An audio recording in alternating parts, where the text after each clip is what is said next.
precision, and unity. Follow my lead and trust in your training. I still remember the sound, that endless rumble of engines that never stopped, day or night. 8,000 trucks stretching across France like a mechanical river, flowing from the beaches of Normandy to the front lines where General Patton's Third Army was tearing through German defenses, faster than anyone thought possible. My hands gripped the steering wheel of that GMC truck so tight my knuckles turned white, and I knew we all knew that if we stopped, the entire Allied advance would grind to a halt. The Germans had destroyed every port, blown every bridge, and sabotaged every rail line as they thought they'd starve us of fuel and ammunition. They thought logistics would be their revenge.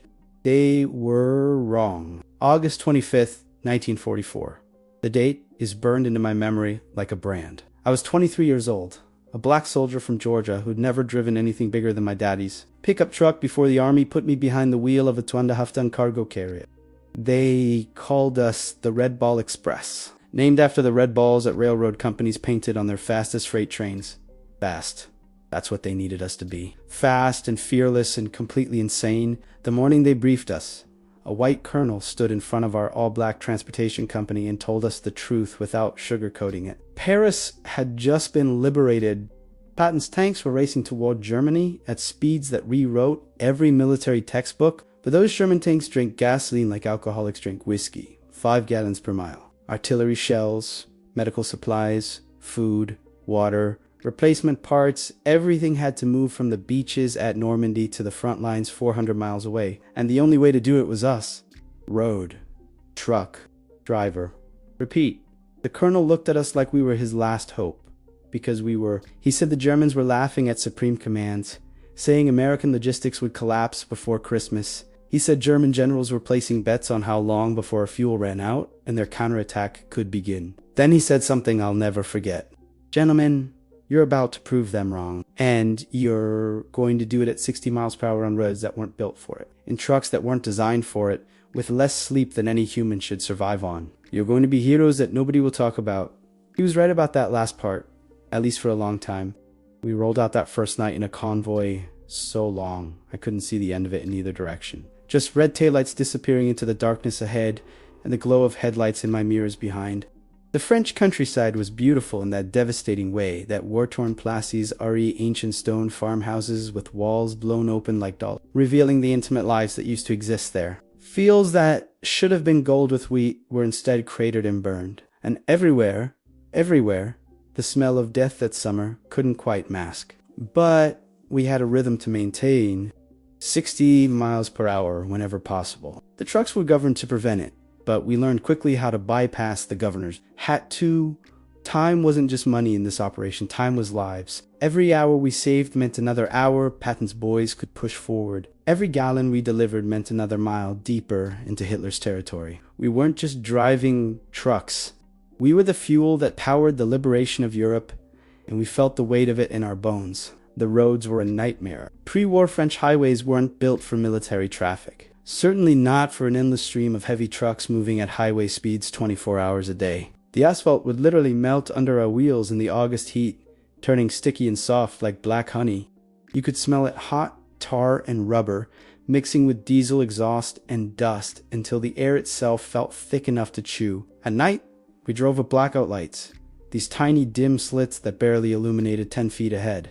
You learned to read the road by the feel of the wheels, by the sound of the engine, by some sixth sense that developed. After you'd driven the same route so many times, your body knew it better than your mind. The first time I saw the scale of what we were doing, really saw it was at a fuel depot near Sherman. I'd pulled in for my second run of the day. Yes, second. We'd do 3 or 4 runs in 24 hours if our bodies held out, and I climbed on top of my truck to stretch my back. From up there, I could see the entire operation spread out like some massive industrial organism. Hundreds of trucks being loaded simultaneously. Fuel bladders the size of houses. Ammunition pallets stacked so high they looked like city buildings. And men, thousands of men, all moving with this desperate urgency that came from knowing the front lines were screaming for supplies. A white lieutenant approached me, told me to get down. I climbed down expecting trouble. That was just how things were. You learn to expect it. But he surprised me. He handed me a thermos of coffee and said his brother was in Patton's 4th Armored Division. Said they'd run completely dry 2 days ago and sat there like sitting ducks until the Red Ball Express arrived with fuel. Said his brother was alive because of drivers like me. Then he walked away before I could respond, and I stood there holding that thermos, feeling something I hadn't felt since I left home, like I mattered. Like what I was doing was seen. The convoys moved in a pattern that became almost meditative despite the danger. Highway N13 from Normandy to Paris, then various routes east depending on where Patton's advance had reached. The roads were marked with red ball signs at every intersection, red circles painted on wood planks that told us which way to go. No stopping except at designated points. No passing except when absolutely necessary. Stay in convoy, stay alert, stay alive. Staying alive was harder than it sounds. The Germans knew what we were doing. Of course they did. They could hear us from miles away, this constant thunder of engines that never stopped. Luftwaffe pilots would occasionally strafe the convoys, diving out of the sun with machine guns blazing. The first time it happened to me, I was so terrified I nearly drove off the road. Bullets sparked off the asphalt like deadly fireflies, stitched a line across the truck 3 vehicles ahead of mine. The driver, a guy named Jackson from Alabama, he kept going even as his cab filled with smoke, kept going until he reached the next checkpoint, then collapsed. They pulled 17 shell fragments out of his leg, and he was back on the road 4 days later. That's the kind of men we were. That's what was required. But the real enemy wasn't the Germans. It was exhaustion, bone deep, soul-crushing exhaustion that made your eyes burn and your head feel like it was filled with cotton. We'd drive until we literally couldn't anymore, until we'd catch ourselves drifting asleep at the wheel and wake up on the wrong side of the road. Then we'd pull over, sleep for 2 hours in the cab, and get back on the road. Coffee became more valuable than gold. Cigarettes kept you alert even if they were killing you slowly. And we all developed our tricks. Singing, slapping our faces, hanging our heads out the window to let the wind blast us awake. I remember one night, must have been early September, I was on my 3rd run of the day and I'd been awake for 36 hours straight. The road ahead was doing this thing where it seemed to shimmer and wave like water. I knew I was hallucinating from exhaustion, but I couldn't stop. The convoy behind me couldn't stop. The entire war machine couldn't stop just because one driver was tired. So I started talking to my truck out loud, like it was a person. Told it about my girl back home, Sarah, who worked at the munitions plant in Atlanta. Told it about my mama's cornbread and my daddy's stories. Told it everything I was fighting to get back to. And that truck, that beautiful GMC truck with its whining transmission and its leaky oil pan, it got me through that night. The mechanics were miracle workers. These guys could rebuild an entire engine on the side of the road using nothing but basic tools and spare parts cannibalized from damaged vehicles. They worked in the dark with flashlights clenched between their teeth, their hands black with grease up to their elbows. If your truck broke down, you'd pull to the side, and within minutes, a recovery crew would be there. Sometimes they'd get you moving again in 20 minutes. Sometimes they'd push your truck off the road, load your cargo into another vehicle, and you'd hitch a ride back to base to get another truck.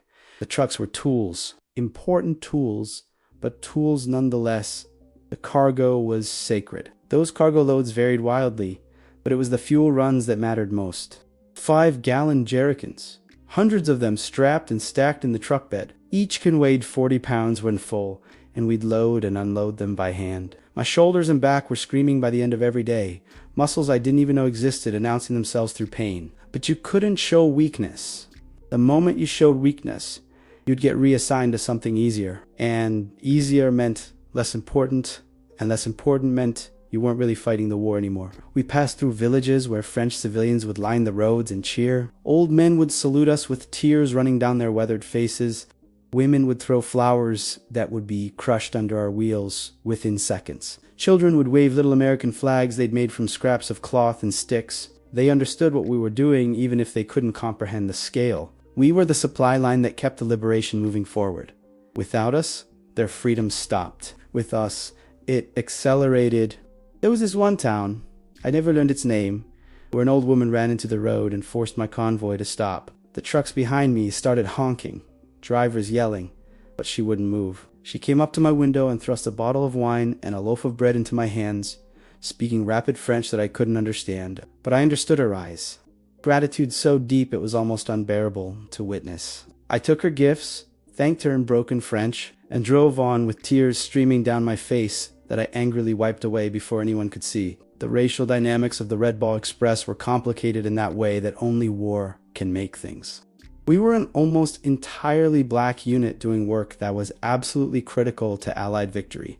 Yet we still faced discrimination that would seem absurd if it wasn't so tragic. White military police would sometimes try to pull us over for speeding, not understanding and not caring that speed was literally our mission. Some supply depots treated us like second-class soldiers, even as they desperately needed what we carried, and yet, on the roads, in the convoys, among ourselves, there was a brotherhood that transcended all the ugliness. We were the Red Bull Express, and we were saving the war effort one load at a time. By mid-September, we'd moved over 400,000 tons of supplies. Patton's Third Army had advanced farther and faster than any army in military history, and it was our diesel and gasoline that made it possible. German generals really had laughed at American logistics, thinking our supply chain would snap like a dry twig. They were fighting a modern war with World War I, thinking they didn't account for American industrial might. They didn't account for 8,000 trucks driven by men who refused to quit. They didn't account for us. The statistics are staggering when you look back at them now. Over 132,000 tons of fuel, 89,000 tons of ammunition, over 500,000 tons of total supplies transported over 3 months, 6,000 trucks running 24 hours a day, 7 days a week, and somehow, impossibly, we only lost about 140 trucks to enemy action during the entire operation. The Germans tried to stop us and failed. But there were costs beyond the official numbers. Men who died from exhaustion-related accidents, drivers who pushed too hard and drove off cliffs or into craters they didn't see in the dark, mechanics crushed by trucks while making repairs. The Red Ball Express was relatively safe compared to infantry combat. But safe is a relative term when you're driving overloaded trucks at high speed on damaged roads with minimal rest while enemy aircraft occasionally try to kill you. I lost friends. Not many, but any number greater than 0 is too many. There was Williams, who fell asleep at the wheel, and his truck went into a ravine. There was Cooper, whose truck was hit by German artillery that had somehow gotten behind our lines. There was Martinez, one of the few Hispanic drivers in our company, who died of a heart attack at age 29 from the stress and exhaustion.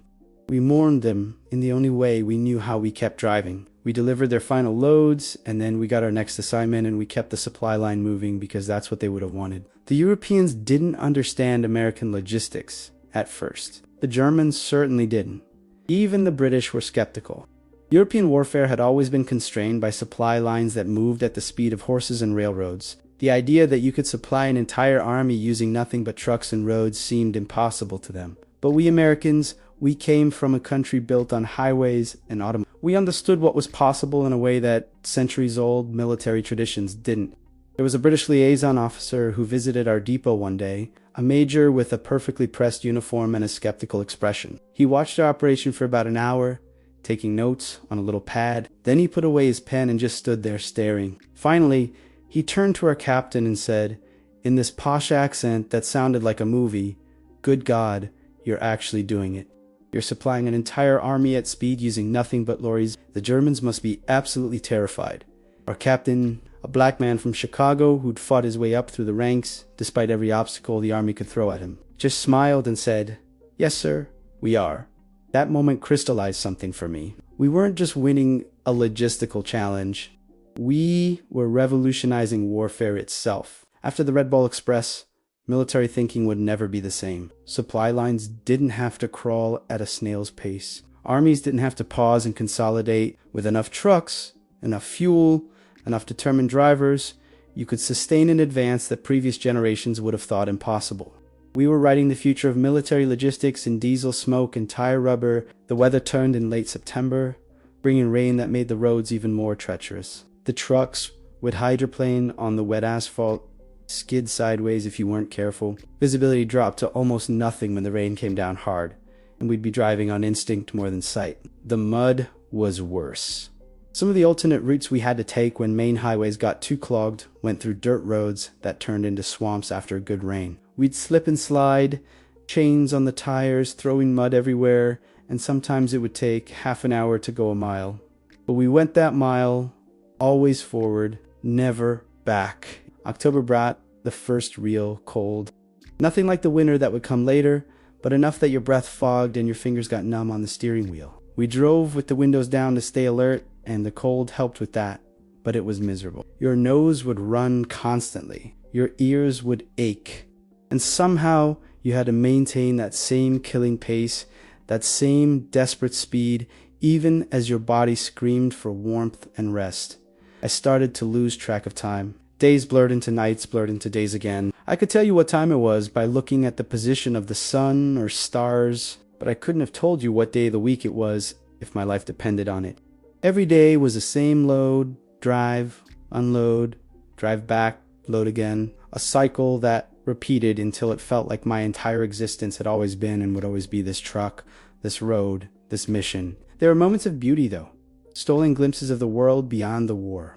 Sunrise over the French countryside, painting the bombed-out buildings in gold and pink light that made them look almost romantic instead of tragic. The way fog would settle in the valleys at dawn, thick and white like spilled milk. Stars so bright they looked fake, because back home in Georgia we had streetlights that dimmed them. But here in war-torn France, there was nothing to block the view of the cosmos. I'd stop at checkpoints and look up and remember that the universe was bigger than this war. Bigger than my exhaustion.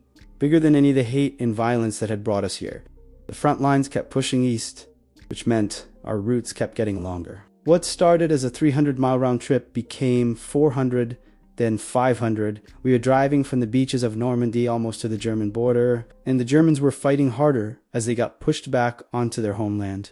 You could feel the desperation in the air, see it in the destroyed villages and sabotaged infrastructure. They were burning everything they retreated from, determined to leave nothing useful behind. Patton himself showed up at one of our depots in early October. I didn't see him personally. I was out on a run, but the guys who were there said he walked among the trucks, talking to drivers, thanking them. Patton was a controversial figure, complicated and brilliant and deeply flawed, but he understood logistics. He knew his famous rapid advance was only possible because of us. Later, I heard he'd told Eisenhower that the Red Ball Express was one of the deciding factors of the European campaign. Coming from Patton, a man not known for praising anyone, that meant something. But despite our success, the operation couldn't last forever. The trucks were literally falling apart from constant use. Engines were burning out. Transmissions were failing. Tires were shredded faster than we could replace them, and the distances had grown too long. We were spending as much fuel getting supplies to the front as the front was using. The law of diminishing returns was catching up with us. The French ports were being repaired and reopened. Antwerp in Belgium was captured, and its massive port facilities would soon be operational.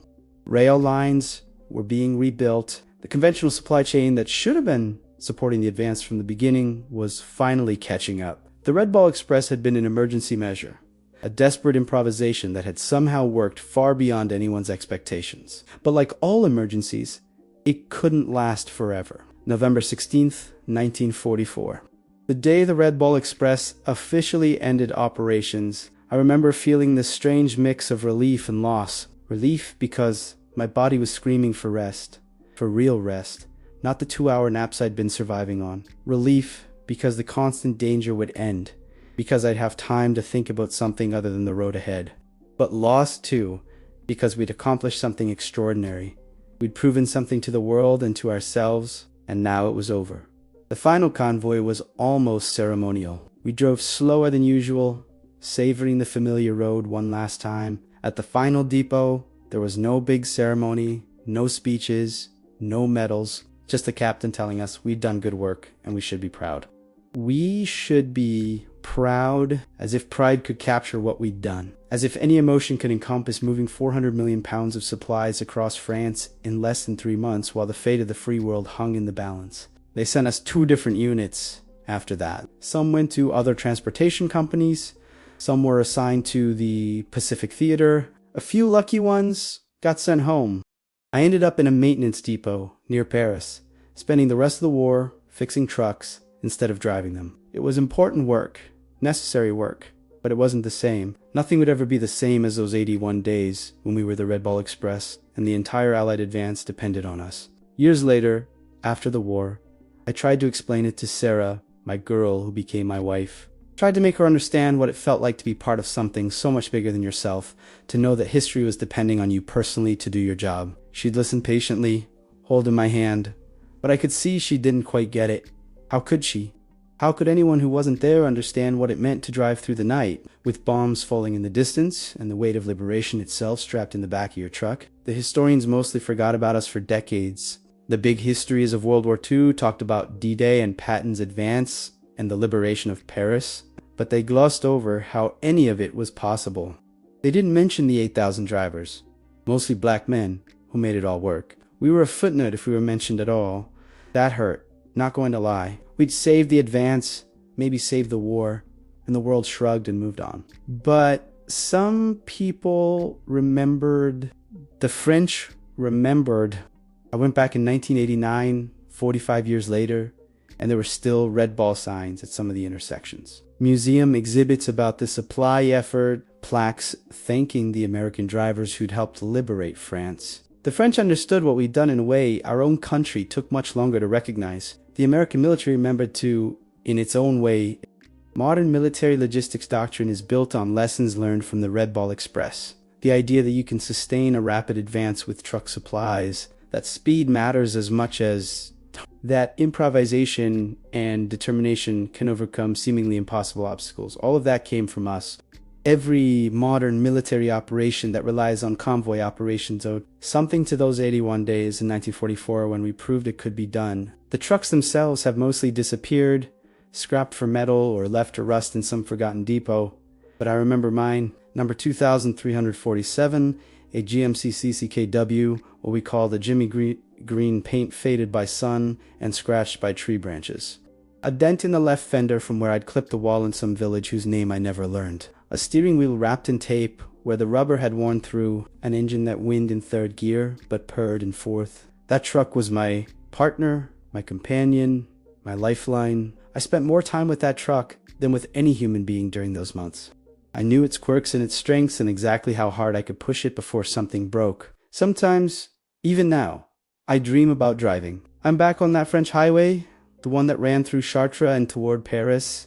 It's night and the stars are brilliant overhead, and my truck is loaded with fuel and ammunition. The convoy stretches ahead and behind, red taillights and dimmed headlights creating a river of light through the darkness. My hands grip the wheel and I'm tired. So tired. But I keep going because that's what we did. We kept going always forward, never stopping, and in the dream, I'm young again and strong again and everything still matters with that absolute clarity that only war can provide. Then I wake up and I'm old and the war is ancient history and the world has moved on. But I remember, God help me, I remember every mile, every load, every moment of those 81 days when we were the Red Ball Express and German generals had laughed at our logistics and we'd proven them wrong in the most emphatic way possible. We moved 400 million pounds of supplies. We kept an entire army advancing at speeds that rewrote military history. We did it with minimal casualties and maximum impact. We did it when everyone said it couldn't be done. We did it because we refused to let our country down, refused to let the men at the front lines down, refused to let the enslaved people of Europe down. We did it because someone had to, and it might as well be us. The irony wasn't lost on any of us, by the way. We were black men, most of us from the segregated South, fighting to free Europe from tyranny while our own people weren't fully free back home. We couldn't eat at the same restaurants, or use the same water fountains, or vote in many cases. But we could drive trucks through the night to save democracy. We could risk our lives for a country that didn't fully recognize our humanity. That contradiction lived in our chests like a stone, heavy and undeniable. But we did it anyway. Not because America had earned our loyalty, though we believed in the cause of defeating fascism. We did it because we were proving something to the white soldiers who doubted us, to the generals who'd rather have used us as labor battalions, to ourselves. We were proving that black men could perform under pressure as well as anyone, that we could be trusted with critical missions, that we were capable of extraordinary things when given the chance. After the war, when the civil rights movement gained momentum, a lot of the leaders were veterans, men who'd fought in World War II and come home determined that the America they'd risked their lives for should actually live up to its ideals. The Red Ball Express drivers were part of that generation. We'd seen what we could accomplish when the artificial barriers were removed. We'd proven our worth on the most consequential stage imaginable, and we carried that knowledge back with us, used it as ammunition in the fight for equality. I think about the young men of today trying to understand what that war meant, what our contribution meant. It's hard to explain a world where everything was at stake, where the outcome genuinely hung in the balance, where individual actions mattered in ways they rarely do in peacetime. The Rebel Express was possible because a moment in history demanded the impossible, and ordinary men like me decided to attempt it anyway. The trucks would break down, and we'd fix them. The roads would flood, and we'd drive through anyway. The Germans would attack, and we'd keep the convoys moving. Our bodies would scream for rest, and we'd pour another cup of terrible coffee and drive through another night. There was no backup plan. We were the backup plan, and we succeeded beyond anyone's wildest expectations. Because failure wasn't an option we allowed ourselves to consider. 81 days, over 12,000 men, 400 million pounds of supplies. Those are the statistics. But statistics can't capture the smell of diesel and hot asphalt and sweat and fear and determination. They can't capture the sound of 8,000 engines rumbling through the French countryside. A mechanical thunder that announced to the world that America had arrived and we were here to win. They can't capture what it felt like to be part of something bigger than yourself, more important than your own survival, more meaningful than anything you'd ever done or probably ever would do again. I'm an old man now. My hands shake and my back hurts and I can't drive anymore without getting dizzy. But I still have my trucking gloves from the war, leather worn soft by months of gripping a steering wheel. I still have a photograph of my convoy, a blurry black and white image that somehow captures the endless line of trucks disappearing into the distance. And I have my memories, sharp and clear, despite the decades of the time when I was young and strong, and the fate of the free world depended on me keeping my foot on the gas pedal. The German generals laughed at our logistics. They thought we'd fail. They thought our supply lines would collapse and would push us back into the sea, and they'd win the war through our own income. They were brilliant military minds, educated in strategy and tactics at the finest institutions Europe could offer. And they were wrong. They were wrong because they didn't account for American ingenuity, American determination, and 8,000 truck drivers who refused to accept that something was impossible just because it had never been done before.